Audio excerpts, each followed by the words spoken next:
મારી કોઈની કંસારીની કંકારાની જગ્યા માથે મારો બાપ લખડીયો એક દી એકલ હતો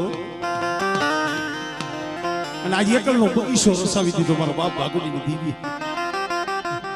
પણ બેટા ટંકારાની જગ્યા માથે મારી વસ્તી એક માળાના મોતીના દી